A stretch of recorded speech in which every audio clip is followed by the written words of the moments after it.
In an alarming turn of events, fake HOA enforcers brazenly dragged John Miller's wife Sarah out of their own home in broad daylight right onto their front porch. Shockingly, they wore makeshift uniforms, carried forged documents, and acted with chilling authority as if they embodied the law itself. However, their plan took an unexpected detour when John arrived home just 30 seconds earlier than they anticipated.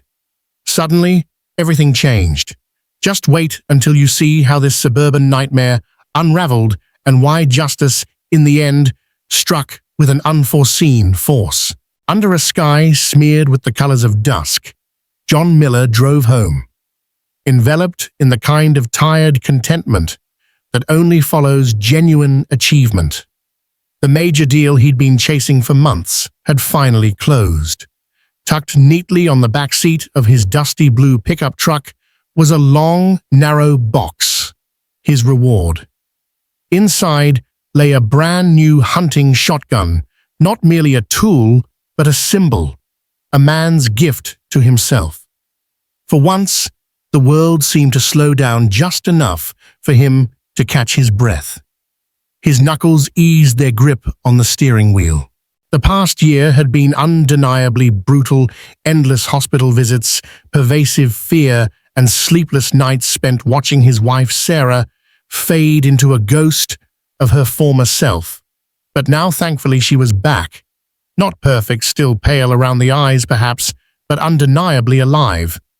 She was laughing again, cooking, watering her flowers in the front yard barefoot, just like she used to. They had just started planning a road trip for the fall, nothing fancy, just open highways and a blessed absence of hospital monitors. It felt like a second chance, this evening brimming with peace, until it shattered. As John turned onto Willow Street, a strange, unsettling tension gripped his spine. Two vehicles, unfamiliar and unmarked, were wedged against his curb, angled aggressively, as if deliberately ignoring neighborly courtesy. Both were matte gray, with darkened windows and, crucially, no license plates. At first, he rationalized it. Maybe utility workers or some overzealous code inspectors had wandered by. But then he saw the men. Two of them standing squarely on his porch, clad in mismatched tactical vests. Bold, cheap print letters stretched across their backs, HOA enforcement. John's brow creased instantly. That wasn't real. Their subdivision didn't have roaming HOA agents. He'd never signed off on that, and neither had the actual board. Something coiled tight in his chest, and then he saw her. Sarah, his wife, standing barefoot on their porch, her arms gripped tightly behind her back, her face contorted in sheer panic. One of the men, stocky, square-jawed, the kind who looked like he'd never genuinely smiled in his life, was holding her firmly by the wrist, pushing her against the wall. Her head snapped back as she tried desperately to speak. The second man circled her like a predator, sizing up its prey. Then it happened. John watched in horror as the first man reached for Sarah's hair, jerking her back with a sharp, brutal motion, treating her as if she were some kind of imminent threat. Everything stopped. The wheel froze under John's hands. The engine was still humming, but it might as well have been miles away. He didn't hear it. Didn't hear the birds chirping, or the breeze rustling the leaves, or even the subtle ticking of his truck's dashboard clock. His entire world narrowed to a single, horrifying frame. His front porch, his wife's wide, terrified eyes, and the grip of a stranger's hand pulling her down by the roots of her hair. 1 second, 2, 3. Suddenly, the box on the back seat seemed to glow with significance. No longer just a gift, not a trophy. It was now a necessity, a promise. John's knuckles whitened around the gear shift. The calm he usually possessed didn't break. Instead, it shifted, hardened, setting like concrete around a single resolute thought. This wasn't going to end the way they planned. John didn't bother parking properly. He didn't aim carefully. He didn't even consciously think. The truck lurched violently up onto the front lawn, spraying dirt and grass as if it possessed a will of its own. The moment his tires left the pavement, something primal within him snapped into place. Gone, with the years of holding back the calm restraint he practiced in boardrooms, on phone calls, even in sterile hospital rooms. His boots hit the earth before the engine finished stalling. The back door flew open under his determined grip. He didn't remember unboxing the shotgun. His hands worked faster than thought, steady as stone, sliding the barrel free with mechanical precision. All the ambient noise in the world dimmed, focusing down to one piercing sound: Sarah's voice, strained, muffled, breaking. That sound he knew would follow him forever. It wasn't just fear, nor just pain. It was the profound betrayal by a world that could allow this to happen. Up the steps, the larger man yanked Sarah by the arm with callous disregard, no pause, dragging her like discarded luggage. Her knees stumbled against the wood, her body limp from the struggle. Simultaneously, the other one, leaner, tense like a stretched wire, threw open the trunk of their SUV. There was something disturbingly practiced in the motion, suggesting this wasn't their first time, that they had a procedure, that they'd done this before. John's mind recorded every frame with chilling clarity. Sarah's hair was tangled across her face, one sandal missing. On her cheek, a red mark bloomed, not fresh enough to be from that exact second. His stomach turned violently. Crucially, she wasn't screaming anymore. That was the part that hit hardest. Her mouth was open, but silent. Her eyes had gone glassy, fixed on the sky, as if she'd already given up trying to change anything. That was when John Miller stopped moving like a man and started moving like something else entirely. His breath evened out, his grip tightened. He felt no rage, not yet. That would undoubtedly come later. Right now, there was only focus. This wasn't a mistake. These men hadn't picked the wrong house. They hadn't wandered in confused, trying to enforce some bogus HOA ordinance about trash bins or mailbox height. This wasn't a neighborly overstep. It was calculated, premeditated, organized. There was no official badge, no clipboard, no attempt to communicate. They weren't local. They weren't law enforcement. They were something far worse.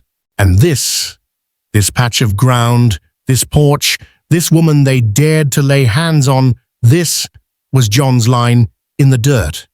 They clearly didn't know whose yard they'd trespassed upon. They didn't know the man they had just invited into the storm. And they definitely didn't know that he'd come home 30 seconds early, armed with a loaded shotgun, and absolutely nothing left to lose. He moved forward one step at a time, slow and deliberate. Not rushing, but not hesitating either. The solid weight of the shotgun grounded him like an anchor, every inch of his motion fueled by stark purpose, not panic.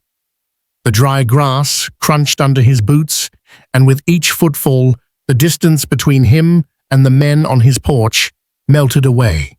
The first one turned surprised, but not nearly fast enough. The cold, dark mouth of the 12-gauge shotgun locked onto his chest before he could speak, blink, or even fully register the threat. He froze, hands twitching slightly at his sides. For a tense second, the entire world paused, caught in the charged silence of what might happen next. Then the second man shifted, releasing his grip on Sarah, her arm dropping limp against her side. He moved rapidly toward his hip. John didn't wait. The blast cracked through the evening air like a lightning strike, silencing everything else. Birds vanished from nearby trees. A car alarm screamed 3 blocks away. The man dropped instantly, crashing to the ground with a heavy thud and a strangled cry. He rolled, clutching his forearm red, soaking through his sleeve like a warning flare. He wasn't dead, but he was unequivocally done. The first one flinched violently. In response, John swung the shotgun like a club. The solid wooden stock crashed hard into the man's shoulder, then again across his chest. The sound was dull and final, like a heavy door slamming shut. The fake officer, crumpled, groaning, head spinning from the impact breath, knocked clean from his lungs. John's chest rose and fell in hard, even waves. He didn't tremble. He didn't shout. The barrel stayed up steady as a line drawn firmly in the sand. His voice, when it finally came, was low and raw. "Who are you?" No answer, just the wheeze of lungs sucking in dust. The man on the ground whimpered, his injured arm trembling as he tried to press the pain away. The other one coughed, touching his lip, blood appearing. His eyes were unfocused. Behind John, near the fence, Sarah stood frozen, her hands wrapped around one post as if she might collapse if she let go. Her lips moved, but no sound came out, just ragged breaths. Her eyes were locked onto John, wide, hollow, pleading silently for this nightmare to be over. The shotgun lowered a fraction, but never dropped completely. John's knuckles stayed white. His mind remained sharp. No part of him relaxed, not yet. Not while the truth of who these men were still hung in the air like acrid smoke. 5 minutes passed like agonizing hours. Then sirens shattered the stillness, cutting through the air with rising urgency as flashing red and blue lights bounced erratically across neighboring houses. Squad cars screeched to a halt in a staggered line. Officers spilled out, with trained precision hands instinctively moving to holsters, eyes scanning the scene. Willow Street had transformed instantly from a quiet suburban lane into a lockdown zone. Neighbors peeked cautiously from behind curtains. Someone on the corner was already recording with their phone. But John didn't move. The shotgun now rested by his side, lowered carefully to the grass, as he slowly raised both hands, fingers spread wide. He didn't speak. He didn't flinch. His face conveyed everything they needed to know, that he wasn't confused, wasn't afraid, and most certainly wasn't sorry. The officers surrounded him cautiously, weapons drawn, but not yet aimed. One stepped forward, radio clipped securely to his shoulder, his voice calm but firm. "Sir, step away from the weapon." John nodded once, slow and clear. Then he placed the shotgun on the ground with the deliberate care of a father setting down his newborn child. He stepped back. Only then did he speak, and when he did, his voice didn't shake. He told them everything, every single second, from the moment he saw Sarah on the porch to the instant he pulled the trigger. His words were simple, steady, devoid of dramatics. Not a narrative, just the facts. A crime had been unfolding, and he had stopped it. The responding officers listened intently, exchanging tight, significant glances. Then another vehicle rolled onto the scene. A black SUV with tinted windows. A man in plain clothes stepped out, Detective Davis. His badge swung subtly from his neck, and his gaze scanned the scene with the practiced efficiency of someone accustomed to chaos. He barely spoke to the uniformed officers before moving straight toward the downed men. The moment his eyes locked onto the broader one, the fake HOA enforcer Rick Barnes, still groaning on the grass, his expression shifted, his jaw clenching tightly. "I know that one," Davis muttered. The silence that followed heavy with implication. He turned sharply toward the officers. "Get cuffs on him now. His name's Rick Barnes. He's wanted in Polk County. 2 charges of impersonating a public official, 1 attempted kidnapping, and a string of extortion cases tied to fake neighborhood enforcement scams." Meanwhile, the other man, now barely conscious, had something concealed beneath his vest. Officers carefully retrieved the items: metal restraints, 2 loaded tranquilizer darts, and a stack of forged compliance documents stamped with a fake county seal. The lead patrol officer, Officer Reynolds, lifted the papers, his brow darkening. "They had a full setup, he said grimly. "This wasn't random." Detective Davis nodded, his expression stern. "No, this was organized, targeted. They've been pulling this stunt in small towns where nobody asked questions until now." John didn't say anything. He just looked past them towards Sarah, who now stood, wrapped in a thick blanket one of the officers had draped over her shoulders. She hadn't spoken yet, but her eyes followed every move he made. The truth was rapidly coming out, and it was far worse than anyone could have initially expected. They sat in contemplative silence for a moment, the porch bathed in the soft glow of early evening light, the kind that somehow makes everything feel heavier, more real. Detective Davis held a paper cup of black coffee steam, curling upward like a slow exhale.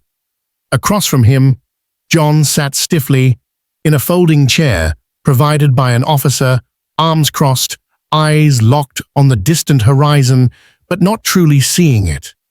The silence wasn't awkward. It was necessary, a space to process the kind of day that defied normal language. Then Detective Davis spoke, his tone low, measured, carrying the weight of someone intimately familiar with the system's inner workings. "You know we can't arrest you," he said, stating it not as a favor, not with overt sympathy, but simply as a fact. "But the DA's office, they'll have to file something. It's procedure. Now there'll be a case on paper." John turned his head slowly, letting the words settle. His jaw worked once before he responded. "On paper." He echoed the phrase, then gave a dry, sharp laugh, utterly devoid of humor. "They dragged my wife out like she wasn't even human. If I'd gotten home 5 minutes later..." He trailed off, but the chilling implication hung heavy in the air. It wasn't a question. It was a truth too sharp, too horrifying to articulate fully. Detective Davis didn't argue. He looked down at his coffee cup for a second, then glanced across the yard toward the porch steps. Sarah sat there, still wrapped in the thick fleece blanket, the kind officers carried for shock victims, though no amount of warmth seemed to truly reach her yet. Her hands gripped the edges like armor. Her eyes followed every movement, but she hadn't spoken more than a single word since the officers first arrived. "I would have done the same," Detective Davis said, finally, his voice tight but undeniably honest. "Any man with a pulse would have, but that doesn't mean it'll be easy from here. You need to be careful now, John. We need a full official report from you, clean, detailed, exact. No gaps, no emotional outbursts. If there's even a flicker of doubt, their lawyers will grab it and twist it until no one remembers what those guys actually did." John's shoulders tensed, not from fear, but from the immense effort of restraint. He had acted purely on instinct, but now he had to answer to paperwork, to legal technicalities. Still, he nodded slowly. He understood. Justice didn't always arrive in one neat piece.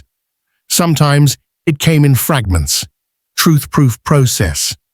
And if that's what it took to ensure no one ever touched his family again, he would spell it all out, one careful breath at a time. It didn't start with a major headline, it started with a ripple. Specifically, a shaky phone video uploaded by a neighbor across the street. 35 seconds of raw footage showing a man holding a shotgun on his own lawn, his wife wrapped in a blanket behind him, and 2 unknown men incapacitated on the ground beside a black SUV with no plates. No one watching knew the full story yet, but they knew something significant had happened, something serious. And in today's world, that was enough to make it go viral. Within hours, local news stations picked it up. By the next morning, It was featured on every major news outlet. Then, inevitably, the digging began. Journalists started trying to trace the identities of the so-called HOA enforcement team. At first, there were frustrating gaps. No state records matching their fake identities. No official HOA listings authorizing their actions. Absolutely no legal basis for their presence on Willow Street. However, the more they searched, the more disturbing patterns began to emerge. These men weren't new to this game. They had surfaced in neighborhood security footage before, once in Tampa, pressuring an elderly couple to vacate their home for fabricated community code violations. Once in Phoenix, where a single mother reported terrifying threats of forced eviction. Once in Henderson, Nevada, where a retired Army veteran was aggressively told to comply or face physical removal. Each time they moved on before authorities could effectively intervene. Each time they vanished, often with obtained signatures, property access codes, and just enough legal ambiguity to disappear through the cracks. They consistently used the same generic uniforms, the same nondescript trucks, the same laminated compliance orders printed on forged county letterhead. But behind these frontmen was a hidden network, layers of shell companies and opaque real estate trusts that couldn't be easily traced back to a single individual or entity. They euphemistically called their operation distressed property acquisition. What it really amounted to was institutional theft, an entire operation built meticulously on fear, confusion, and rapid, overwhelming pressure. Their method was brutally simple: target families in vulnerable transitions, perhaps homes that had missed a mortgage payment or two, or people unlikely to immediately call lawyers. Then show up, act official, and bombard them with threats, confusing jargon, and sheer intimidation. And disturbingly, it had worked. Over a dozen homes across 3 states were quietly abandoned within weeks of their visits. No formal evictions, no police records detailing the encounters, just families who seemingly vanished until John Miller stood resolutely in their way. The footage of John's standoff, combined with the compelling testimony from his wife Sarah and the arrest reports meticulously compiled by Detective Davis's team, cracked the entire fraudulent case wide open. The man John had disarmed with the shotgun blast, Rick Barnes, was quickly identified as an ex-private contractor with sealed court records in 2 states and active warrants in a 3rd. The second man, operating under a fake name, was found carrying tranquilizer darts, illegal restraints, and forged access codes for various home alarm systems. Both were formally charged on multiple serious counts before the sun even rose the next morning. But the investigation didn't stop there. As it deepened, authorities uncovered complex property transfer records directly connecting the fake enforcement group to shadowy entities that had been acquiring real estate at suspiciously low prices. When examined closely, the same few names kept surfacing repeatedly on transaction documents, either as witnesses, notaries, or supposed compliance officers. These weren't isolated scams. This was a sophisticated operation with significant funding, a clear structure, and chilling regional coordination. Local governments launched urgent inquiries, and federal housing regulators quickly stepped in. What began as a dramatic suburban self-defense story rapidly became the epicenter of a major interstate fraud probe. And John, he hadn't asked for any of this. Sitting on his back porch days later, he certainly didn't feel like a hero. He watched the news coverage in silence, his hand wrapped around a cold cup of coffee, while reporters used his name in every introductory segment. The Miller incident, the homeowner who fought back. But none of them were there when he pulled into his driveway and saw the life he had painstakingly rebuilt about to be violently torn apart. None of them felt the immense weight of the shotgun in his hands or witnessed the profound silence in Sarah's eyes after it was all over. Detective Davis visited again, this time accompanied by agents in crisp suits. They shook John's hand firmly, told him he'd done the right thing, and promised accountability, promised systemic change. But John knew better. Systems didn't truly change just because of headlines. They changed because people paid attention long after the cameras were gone. That's what he hoped for now. That people would keep watching, keep asking tough questions, keep refusing to accept answers that didn't make sense. Because the crack he had made in that fraudulent machine, while significant, wasn't wide enough yet. But it had started. And once something begins to break, it's often only a matter of time before the rest begins to fall. The trial, when it eventually convened, regarding the charges against Barnes and his accomplice, stretched on for 2 long weeks each day, feeling heavier, more charged than the last. From the moment John stepped into the courtroom to provide his testimony, every detail seemed designed to remind him just how much had been at stake. The polished wood of the benches, the distant echo of footsteps in the marble hallways, the constant unnerving scratching of pens on legal pads, all of it pressed in, making the room feel like the walls were slowly closing in with each passing hour. Across from the prosecution sat the defense team. Sharp, well-funded attorneys, backed by the shadowy figures behind the scam. Their suits were immaculate, their smiles practiced, their voices deliberately calm as they attempted to reshape the undeniable truth into something more manageable, more palatable, carefully stripped of its raw urgency. They didn't seriously argue the core facts. They couldn't.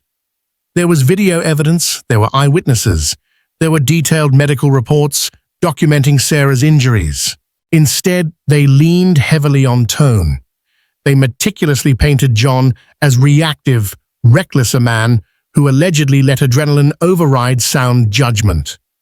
They referred to the violent encounter as an unfortunate escalation, and tried to frame the 2 men in tactical vests as merely misguided, not malicious. They strategically showed still images instead of the full dynamic footage, presented clipped quotes instead of complete testimony, all in an effort to craft a narrative that danced precariously close to creating reasonable doubt, however flimsy. But the truth, raw and unvarnished, was bigger than their spin. The prosecution began methodically laying out the timeline in measured, deliberate steps.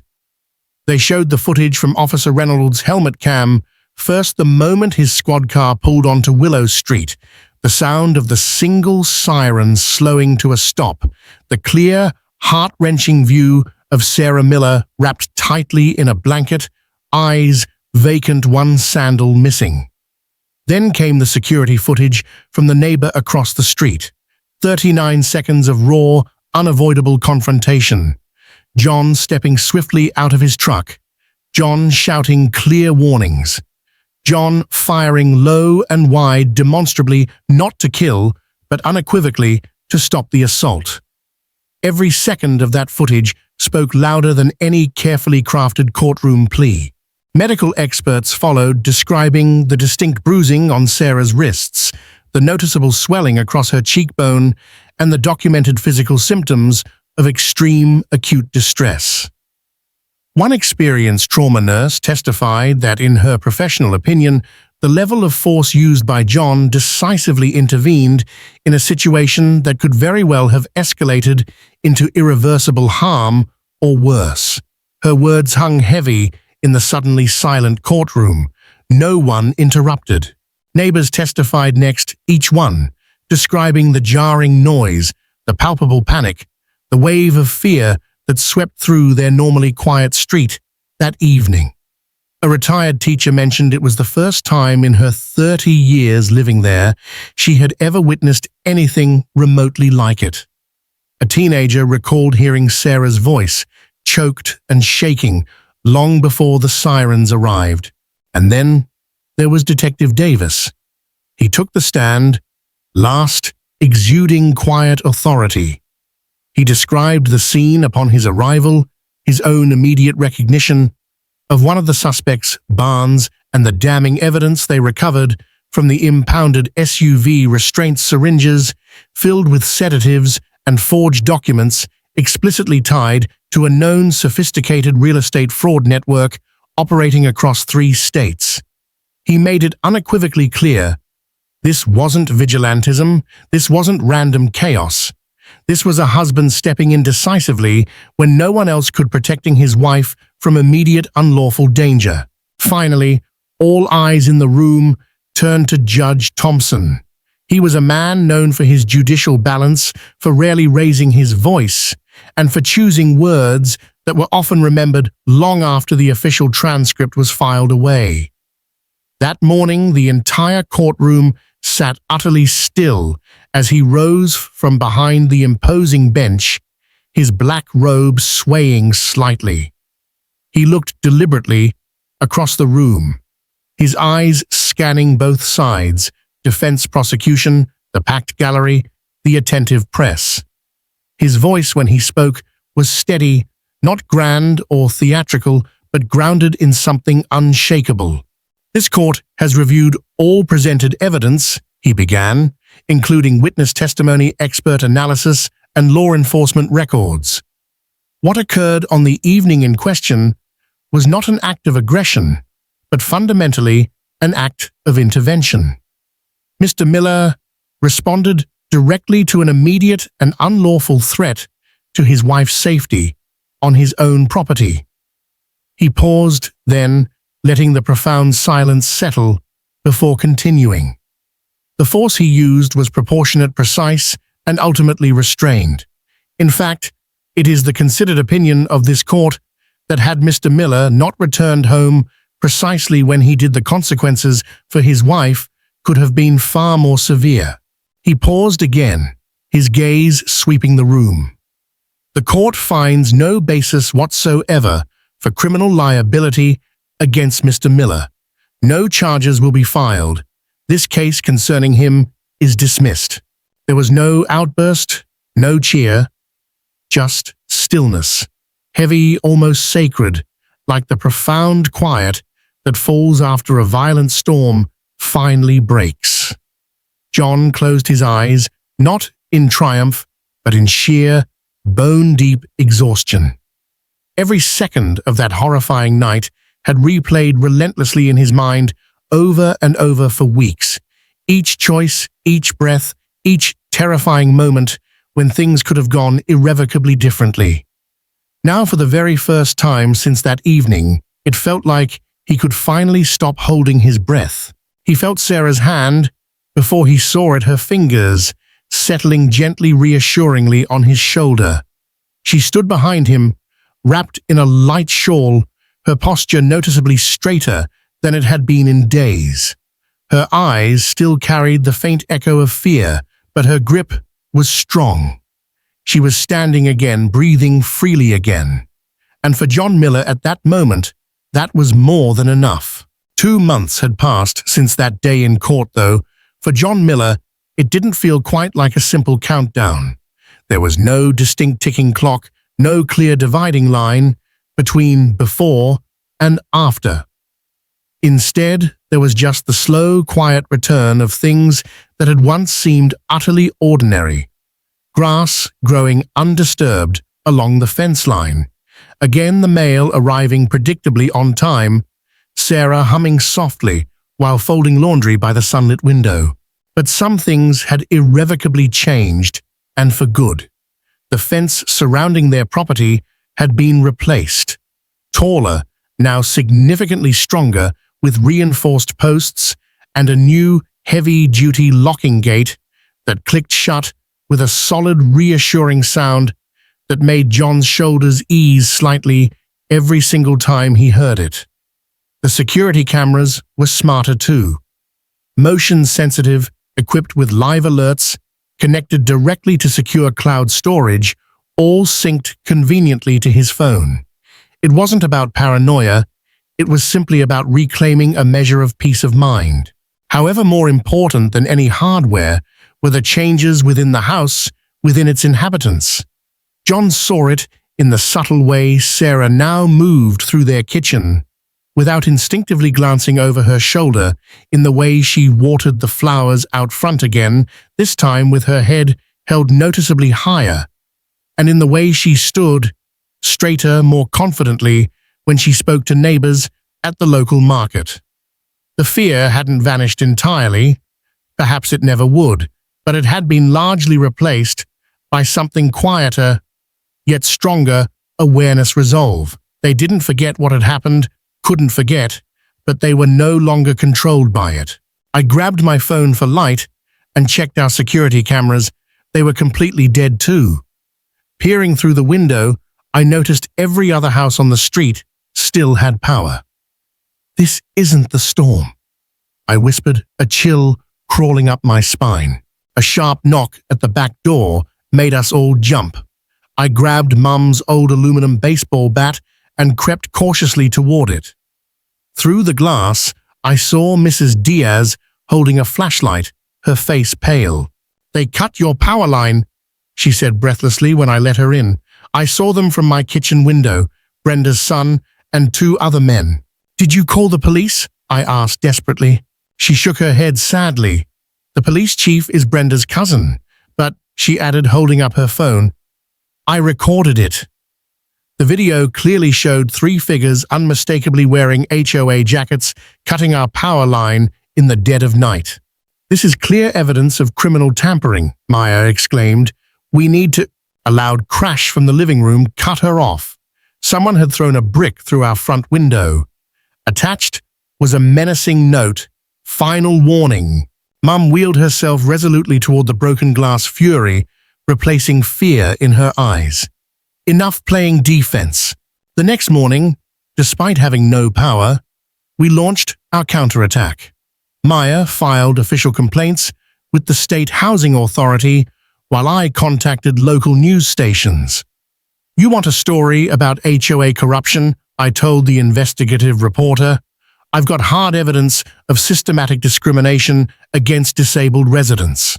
Within hours, a news van parked conspicuously outside our house.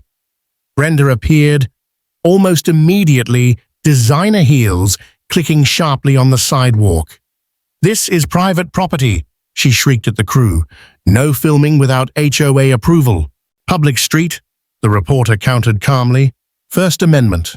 As they argued heatedly, I discreetly provided the news team with our compiled evidence, the USB videos, the property records, and Mrs. Diaz's footage of the power line being cut.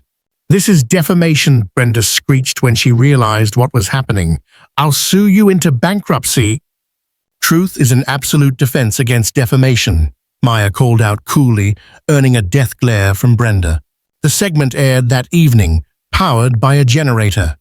Brenda looked utterly unhinged, screaming frantically about property values while we calmly presented evidence of targeted discrimination. Our phones immediately exploded with calls from other victims. The Khan family shared how Brenda had offensively called their Ramadan decorations terrorist symbols. Mr. Chen described being fined for simply using a cane without prior HOA approval. "We need to organize," Mum declared decisively. By midnight, we had created a Facebook group, Silverbrook Survivors. Within hours, we had over 50 members. Brenda retaliated swiftly and predictably. The next morning, a locksmith was actively changing our locks. "Foreclosure proceedings," he explained apologetically. "HOA orders." "They can't foreclose that fast," I protested aghast. "Emergency powers, clause." Brenda smirked triumphantly from the sidewalk. "Didn't read the fine print, did you?" Maya was already on the phone with legal aid. "They need a court order. This is an illegal eviction." The locksmith hesitated, clearly uncomfortable. I don't want any trouble." "Heat. Then leave," Mum said firmly, her voice ringing with authority, "because trouble is exactly what you'll get if you continue." He quickly packed up his tools and left. Brenda's face turned a terrifying shade of purple with rage. That afternoon, while meticulously documenting everything for our lawyer, I noticed the black sedan was back. This time I approached it directly. "Hey," I banged sharply on the window. "I know you're watching us, but—" The window lowered just slightly. A deep voice said calmly, "Step back, please, miss." "Who are you? Why are you watching my mother?" I demanded. "For her protection," the voice replied cryptically. "Check your mailbox." Confused, I walked to our mailbox. Inside was a plain manila envelope with no postage. It contained damning photos of Brenda, meeting with known local criminals, bank statements showing large suspicious cash withdrawals, and a single sticky note. "We're building a case. Keep pushing." I looked back, but the sedan was already gone. That evening, our Facebook group exploded with activity. Someone posted internal HOA emails showing Brenda explicitly discussing Operation Clean Sweep, a calculated plan to systematically remove undesirable elements, disabled people, minorities, dissenters from Silverbrook Estates. "This is it," Maya breathed. "This proves conspiracy." We organized a peaceful protest for the next day. Dozens of residents gathered with signs reading HOA, Equal Harassment Organization Association, and People Over Property Values.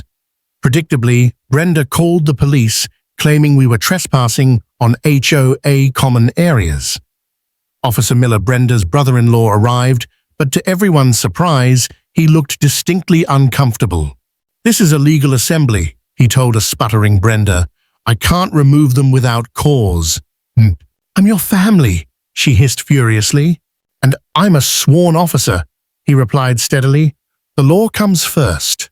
As the protest continued peacefully, a news helicopter appeared overhead, circling slowly. Our story was rapidly going viral.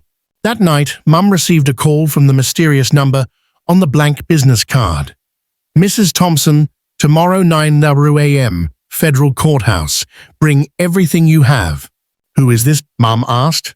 "Someone who's been waiting a long time for Brenda Maxwell to make a mistake," the voice replied. "She just made a very big one." After the call, I found Mum staring thoughtfully at an old photo album. "Chloe, I need to tell you something," she said quietly. "Before I retired, I worked in military intelligence. I was investigating housing discrimination patterns against veterans." My jaw dropped. "You were investigating this kind of thing until my disability forced an early retirement. But I never really stopped watching. Brenda targeting me, that wasn't random, Chloe. Someone must have tipped her off about my background. So when they chained you to the porch, I trailed off the pieces clicking into place. They were trying to intimidate me into silence," Mum finished. "But they chose the wrong veteran to bully." As we prepared meticulously for the courthouse meeting, our phones buzzed simultaneously with breaking news alerts: FBI raids HOA president's home. The screen showed federal agents removing boxes from Brenda's house while she screamed hysterically about her constitutional rights. Mum smiled grimly. "The very chains that bound me just became the evidence that will imprison her." The war wasn't over, but the tide had finally decisively turned in our favor. "Your mother is a burden on this community." Those venomous words were still ringing in my ears when moments later, the HOA meeting room doors exploded open. 5 men in dark suits stormed in, purposefully their FBI badges gleaming under the harsh fluorescent lights. "Everyone remains seated," the lead agent's voice boomed through the suddenly silent room. Brenda's face turned ghost white as she dropped her papers, which fluttered to the floor like dead leaves. I watched heart-pounding as the agent walked straight to Brenda. "Brenda Maxwell," he stated calmly but firmly, "you're under arrest for federal housing discrimination, elder abuse, and racketeering." What? This is ridiculous, Dutch, Brenda shrieked, backing away until she hit the whiteboard. I'm the president of this HOA. You can't just… We can, and we are. The agent cut her off smoothly, producing handcuffs. You have the right to remain silent. My neighbor, Mrs. Evans, grabbed my arm. Chloe, did you know about this? I shook my head, just as confused as everyone else. But then I remembered the black sedan, the cryptic phone call, the envelope in the mailbox. They hadn't been watching us. They'd been watching Brenda. You set me up, Brenda screamed wildly at me as they cuffed her. You and your crippled mother, the room gasped collectively. Even Brenda's most loyal supporters looked visibly shocked at her cruel words. Actually, the lead agent said, turning to face me directly, we've been investigating Mrs. Maxwell for 6 months. Your mother isn't her first victim, but thanks to your evidence, she'll be the last. My evidence? I'd only filed complaints with the city last week. As they led a still screaming Brenda out, the agent approached me. Miss Thompson, I'm Agent Ramirez. We need to talk. The remaining HOA board members sat frozen like deer caught in headlights. Ramirez addressed them curtly. This meeting is over. We'll be in touch with each of you. People scattered like roaches when the lights come on. Within minutes, only Maya, Mom, and I remained with the FBI agents. How long have you known? I asked Ramirez once we were alone. Long enough to know your mother was potentially in danger, he replied gravely. But we needed concrete evidence of physical abuse. When Maxwell chained your mother to that porch, she gave us exactly what we needed. Mum wheeled forward, her expression stern. You used me as bait? No, ma'am, Ramirez countered respectfully. We were protecting you. We had agents ready to intervene if things escalated beyond what happened. Yes. Maya, ever the paralegal, jumped in. What about the other victims? The pattern of targeting disabled residents.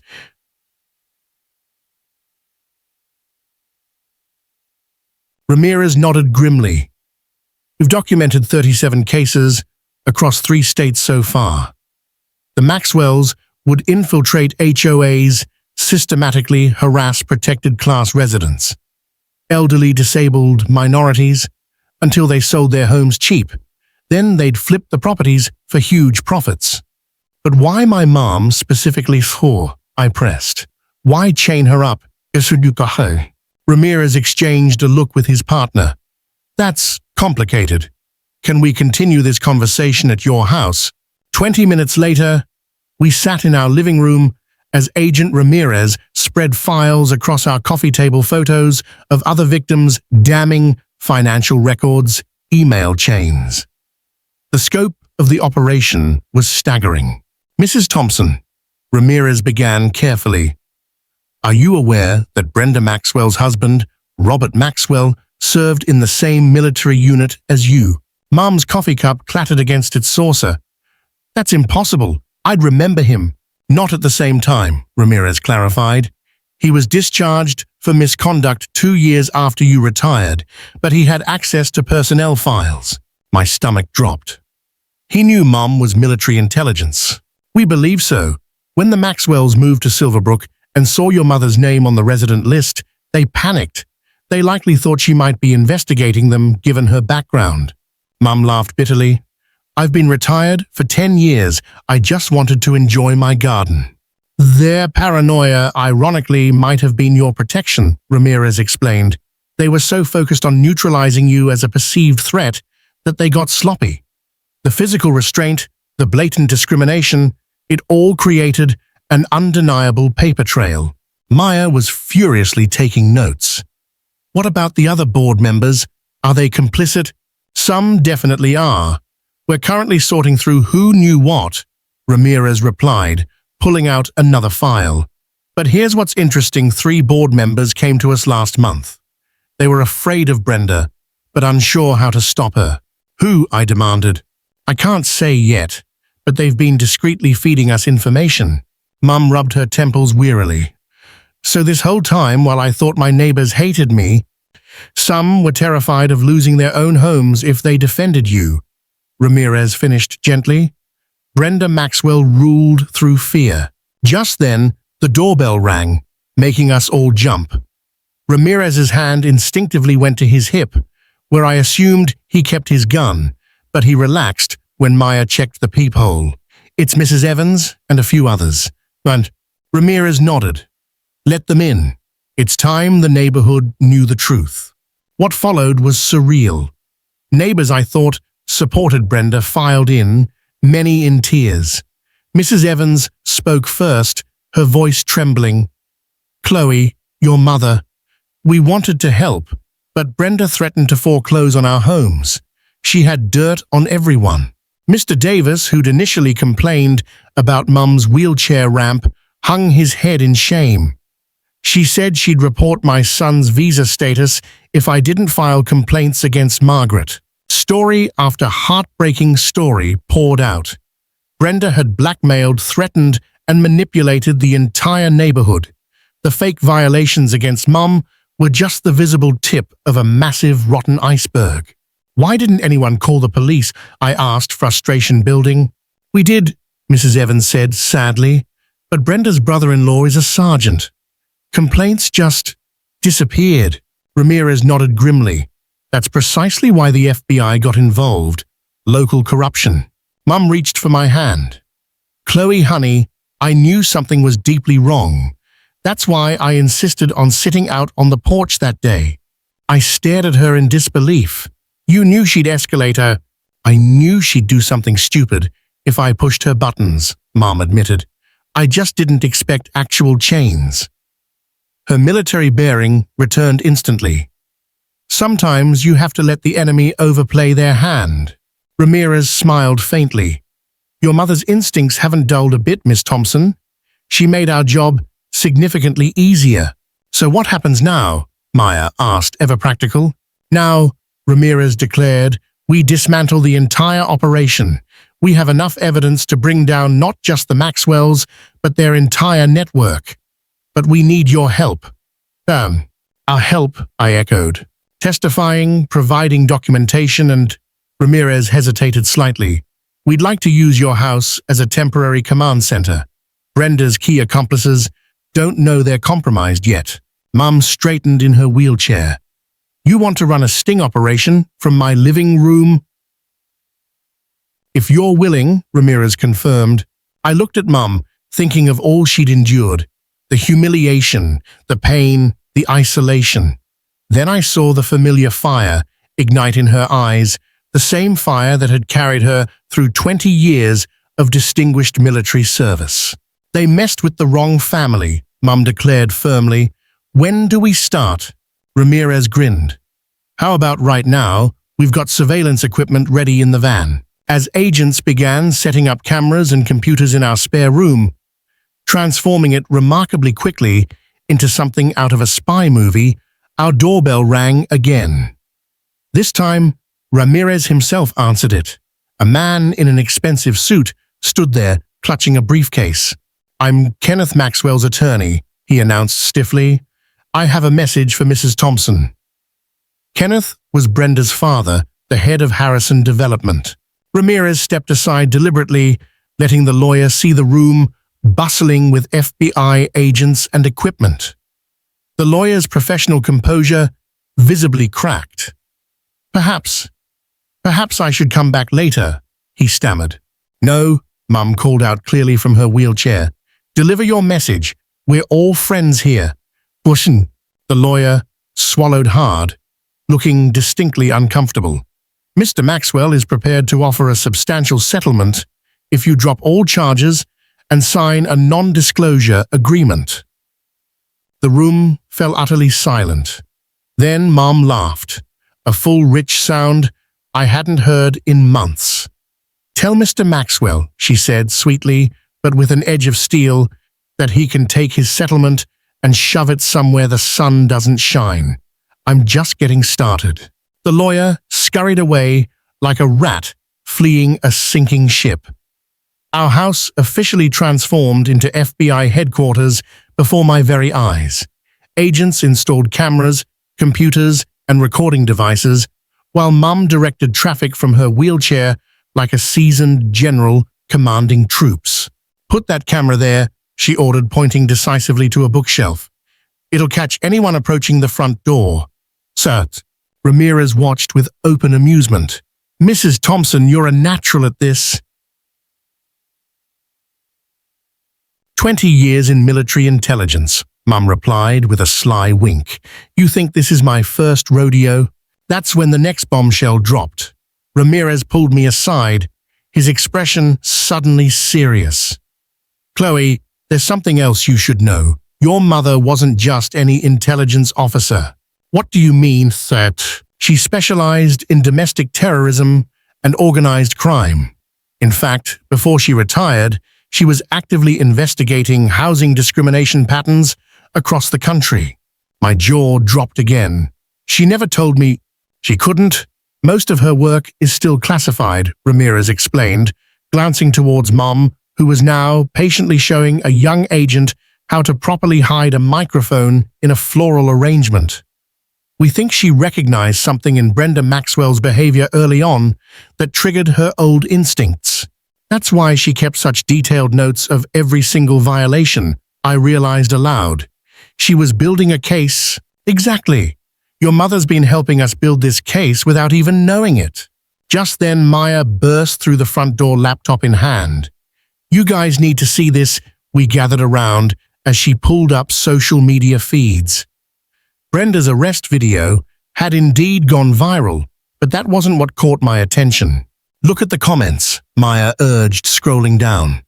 Dozens, then hundreds of people from other neighborhoods across multiple states were sharing terrifyingly similar stories about Harrison Development and associated HOAs.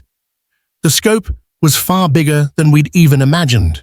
Screenshots of threatening emails, photos of vandalized homes, heartbreaking testimonies from families forced to sell. It was all pouring out. "But this is perfect," Ramirez said grimly. "Public pressure will make it much harder for them to bury this." Mum rolled over, overhearing.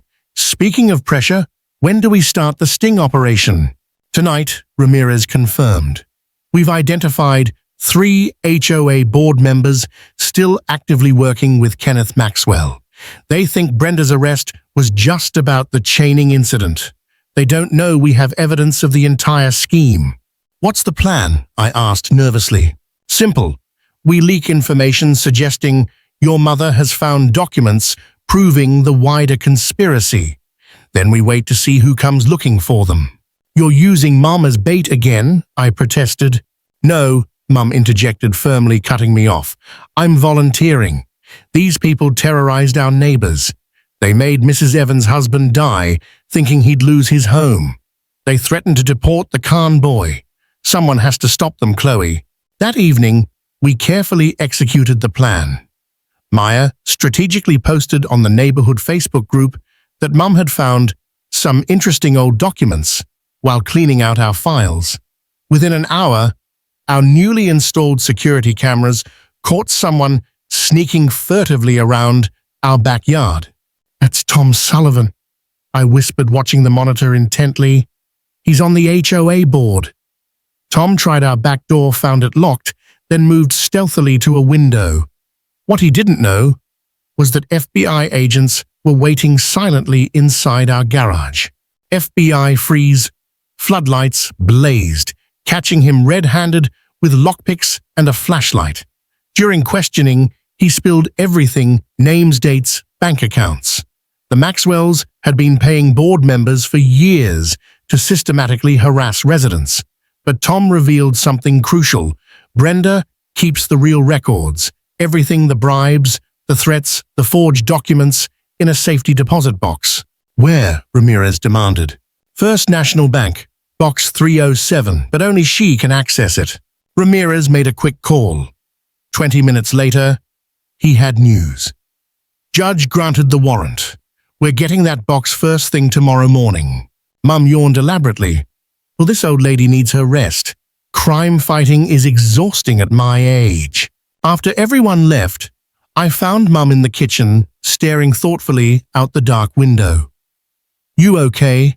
I asked softly. "I spent years fighting corruption in the shadows," she said quietly.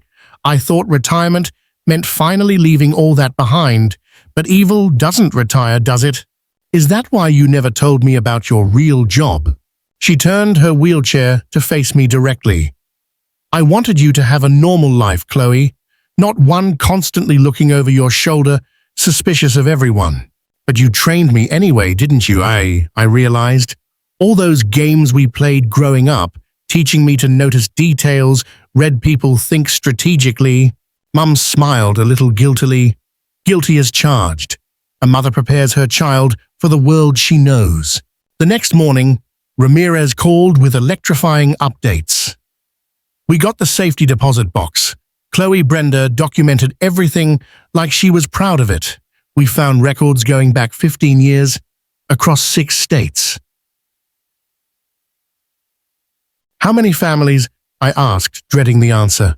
At least 200, mostly elderly, disabled, or minorities. The Maxwells made millions. But there was more. Amy, Ramirez continued, his voice tight. We also found something personal. Brenda had an entire file on your mother. Military records, medical information, even surveillance photos from years ago. She was obsessed. Why? Your mother testified against her father, Kenneth Maxwell, 20 years ago. He ran a similar scheme targeting veterans back then. She didn't recognize the name Maxwell. Brenda used her married name naturally. The pieces finally clicked. This wasn't just greed, it was revenge, partly anyway, but also fear. Brenda knew if anyone could expose her operation, it was your mother. That afternoon, our neighborhood held an emergency meeting in the community center. Without Brenda's looming intimidation, people finally spoke freely. The stories were utterly heartbreaking. They convinced me my autism made me an unfit neighbor. One young man shared his voice, trembling. Said my cultural decorations violated aesthetic standards, Mrs. Lee added sadly. They tried to ban my guide dog, a blind resident revealed, shaking his head. Mum listened intently to each story, her notepad rapidly filling with names and dates. When everyone had finished sharing, she wheeled herself slowly to the front of the room. I failed you all, she began, her voice strong but thick with emotion. I saw the signs early on, but I thought I was just being paranoid. My training should have— No, Mrs. Evans interrupted firmly. Margaret, you were the only one brave enough to actually fight back. Murmurs of agreement filled the suddenly unified room. Then, Mr. Davis stood up. I motion to elect Mrs. Margaret Thompson as interim HOA president. The vote was swift and unanimous. That evening, as we celebrated cautiously with neighbors who had suddenly become true friends, Agent Ramirez pulled me aside one last time. The Maxwell's lawyer contacted us again. They want to make a deal. Full confession from Kenneth and Robert in exchange for reduced sentences. Will you take it? I asked. No need. Ramirez smiled. We have enough evidence to bury them for decades. Plus, your mother gave us something interesting. What?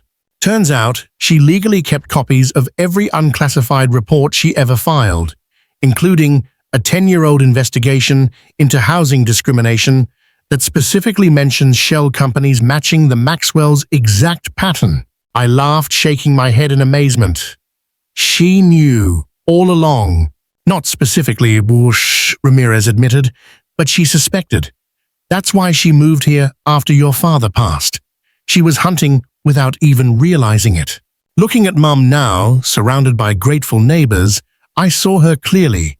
Not just as my disabled mother who needed protection, but as the fierce warrior she'd always been fighting injustice relentlessly, even from a wheelchair. Some people never really retire, Ramirez observed quietly. No, I agreed, watching Mum expertly organize committees and delegate tasks. They just find new battlefields. Chloe, turn on Channel 7 right now. Maya's voice cracked urgently through my phone as I scrubbed furiously at the red paint marring our garage door. The hateful word, traitors, still bled through faintly despite my efforts. I rushed inside where Mum sat comforting Max, who'd just thrown up the piece of poisoned meat we'd found tossed into our yard earlier. The TV flickered to life, showing Brenda Maxwell somehow free on bail, standing defiantly on the courthouse steps, a microphone clutched in her hand. "These people want special treatment," Brenda shouted venomously to the gathered crowd and cameras. "They hide behind their disabilities while destroying our property values and the American way of life." My stomach plummeted. Behind her stood at least 50 angry-looking supporters, waving signs that read, "Save our neighborhood and no special rights." Mum gripped my hand tightly. "She's turning this into something much bigger, Chloe, something uglier." Within an hour, protesters lined our street, a stark division down the middle. Half supported us, holding signs reading "Justice for Veterans" and "End HOA Abuse." The other half menacingly chanted Brenda's divisive talking points about property values and special treatment. Our quiet suburban neighborhood had suddenly become a tense, volatile battlefield. "We need to do something before this gets violent," I told Mum, urgently watching through our window as shouting matches erupted between the two groups. She nodded grimly, already reaching for her wheelchair controls. "Help me outside." "Mom, no, it's too dangerous." "Honey, dear," her military steel showed clearly in her eyes. "A face is worse than angry neighbors shouting slogans. Sometimes you have to meet conflict head-on." As we reached our front door, Mrs. Evans from next door appeared on our porch, looking determined. "I'm coming with you, Gold," she declared firmly, leaning heavily on her walker. Brenda threatened my family too. Then Mr. and Mrs. Khan joined us. "We stand together," Mr. Khan said resolutely. More neighbors emerged tentatively from their homes, the Garcias with their autistic son, elderly Mr. Thompson with his oxygen tank, the Powells, whose daughter used a wheelchair, people Brenda had systematically targeted for years. Together, a small, diverse, but determined group, we moved slowly toward the divided crowd. The shouting gradually died down as they saw us approach. Mum positioned herself deliberately right between the two opposing groups. "Listen to me." Her commanding voice, honed by years of service, carried clearly across the tense yard. "This isn't about sides. It's about how we treat each other as human beings." A man, wearing a Save Our Neighborhood shirt, stepped forward aggressively. "You people are ruining everything." "What's your name?" Mum asked calmly. "Tom Wilson," he grumbled. "Tom," Mum continued evenly, "do you know what I was doing when Brenda chained me to my porch? I was enjoying the very garden your daughter helped me plant last spring. Remember, she earned her Girl Scout badge teaching me about roses." Tom's angry face softened almost imperceptibly. Mum pressed on. "I served 20 years protecting everyone's rights, including your right to disagree with me. But when did simply wanting to live with dignity become un-American?" Phones suddenly appeared all around, recording every word. Someone started a live stream to Facebook. "Look around you," Mum gestured to our diverse group of neighbors standing beside her. "We're not asking for special treatment. We're asking simply to be treated like human beings." Mrs. Evans spoke up, her voice trembling slightly but clear. "Brenda fined me $3,000 because my husband needed a wheelchair ramp after his stroke, said it was an eyesore." The Khans shared how Brenda had called their cherished Ramadan decorations foreign garbage. One by one, victims bravely told their stories. The mood of the crowd began to visibly shift. Some of Brenda's supporters lowered their signs, looking distinctly uncomfortable. "But the property values," someone protested weakly. "Weakly," Mrs. Evans shot back. "My house value dropped 30% after my husband died. Not because of his wheelchair ramp, but because good neighbors kept moving away, scared to death of Brenda's arbitrary fines and oppressive rules." That clearly hit home. People started murmuring amongst themselves, sharing their own negative HOA experiences under Brenda's reign. Tom Wilson was the first to publicly switch sides. He pulled off his Save Our Neighborhood shirt, walked deliberately over to our group, and said quietly to Mum, "I'm sorry, I didn't know." Others hesitantly followed. Soon, most of Brenda's initial supporters had quietly joined our side, leaving only a small hardcore group looking isolated and angry. That night, our video went viral. #Chain Veteran and HOA Justice trended nationally. More news vans arrived by morning. Agent Ramirez called, sounding energized. "This changes everything, Chloe. We're getting calls from HOA victims clear across the country. The Maxwell investigation just officially expanded to 16 states. But our brief victory celebration was brutally interrupted by breaking news. Brenda Maxwell had disappeared, along with nearly $2 million from the HOA reserve account. Her husband Robert appeared on camera, sweating profusely. I had no idea what she was doing. She just left this note." The note's words, read aloud by a reporter, chilled me to the bone. "This isn't over. They'll pay for destroying everything I built. I'd rather die than go to prison." Mum looked grim. "She's escalating. People this desperate do desperate things."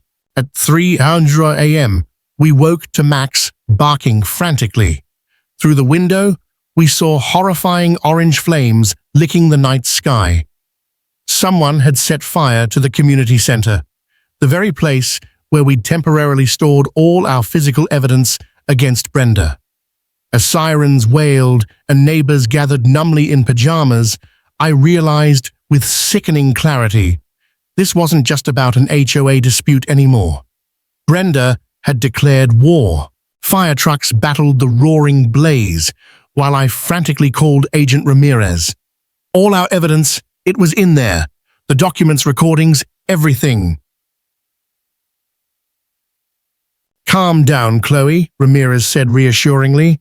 "We backed up everything digitally to secure FBI servers yesterday. Brenda doesn't know that, but the damage was done." Fear rippled palpably through our community again. 2 families moved out that week, thoroughly spooked by the blatant arson. Then came the anonymous email blast sent to every resident, "You think you've won. Watch what happens next." Community security cameras started mysteriously malfunctioning. Pets went missing. Car tires were slashed overnight. Brenda was systematically terrorizing us from the shadows. "We need to draw her out," Mom strategized during another emergency meeting in our now fortified living room. "She's unraveling. Desperate people inevitably make mistakes." Maya had an idea. "What if we announce that we found more evidence? Something she doesn't know we backed up." We crafted our trap carefully. I posted publicly on social media, "Incredible found Brenda's secret second set of books hidden in Mom's old military footlocker. Turning them over to the FBI tomorrow." Mum played along perfectly, making a big visible show of moving a heavy locked footlocker into our garage. That night, we waited nerves frayed. Ramirez had agents hidden strategically throughout the neighborhood. Around 2:00 a.m., a shadowy figure crept stealthily toward our garage. Suddenly, floodlights blazed. "FBI, don't move." But it wasn't Brenda. It was her husband, Robert Maxwell. "Please," he begged pitifully as they cuffed him. "She made me do it. She's been watching everything through hidden cameras she had installed months ago." The revelation sent fresh chills through me. Brenda had been surveilling the entire neighborhood. "Where is she?" Ramirez demanded sharply. "Canada," Robert sobbed.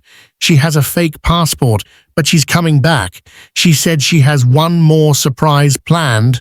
3 days later, at Brenda's sentencing hearing, held in absentia, we learned exactly what that surprise was. She'd hired a lawyer to file a massive retaliatory countersuit against every single resident who'd spoken out against her, claiming defamation and conspiracy. The judge looked utterly disgusted as he reviewed the frivolous filing.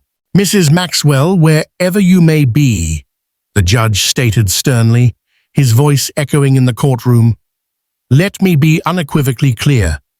You chained a disabled veteran to her home. You terrorize families.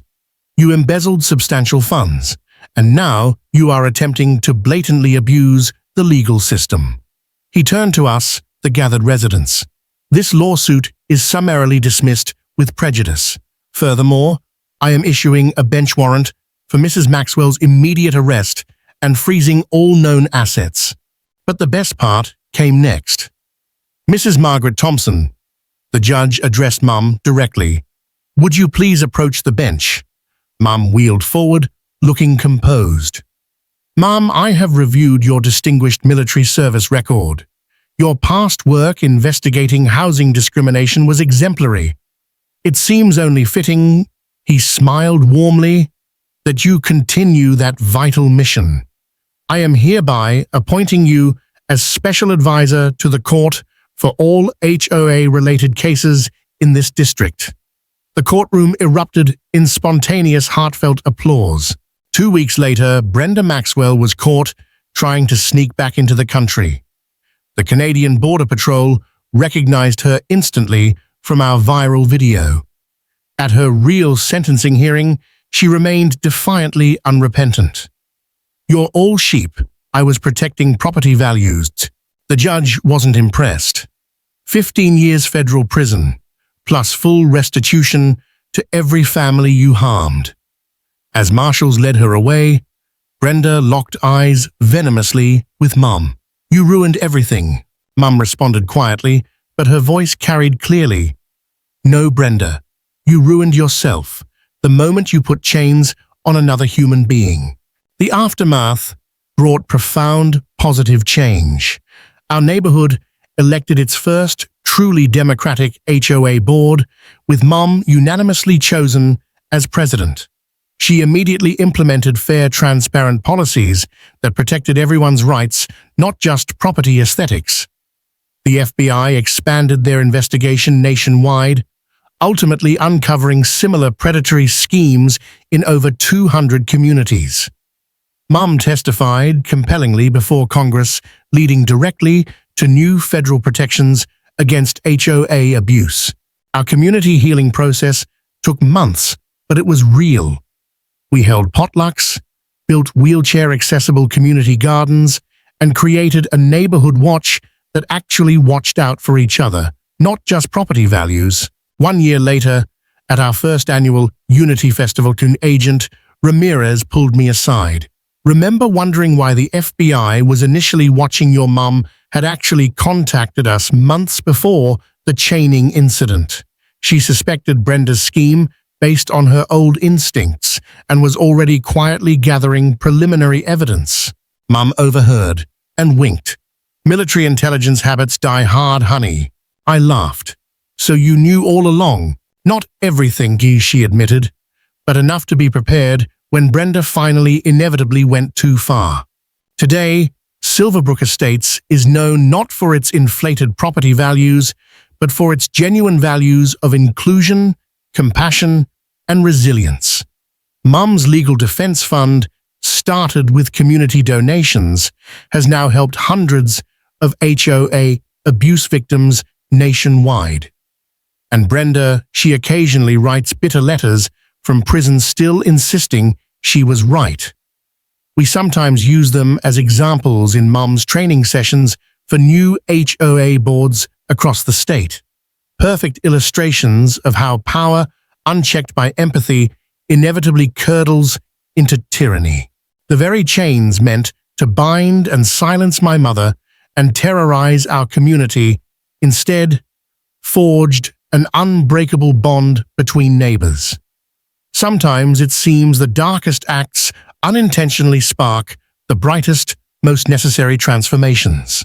A lesson to take away: this story is a powerful reminder that unchecked power, even on a small community level, can lead to devastating abuse, particularly targeting vulnerable individuals. However, it also demonstrates the incredible strength found in unity, courage, and speaking truth to power. One person's bravery, amplified by community support and factual evidence, can dismantle even deeply entrenched systems of corruption and fear.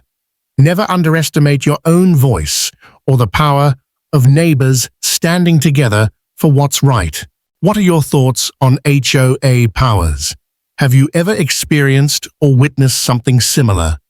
Share your experiences in the comments below, and don't forget to subscribe for more stories about resilience and justice.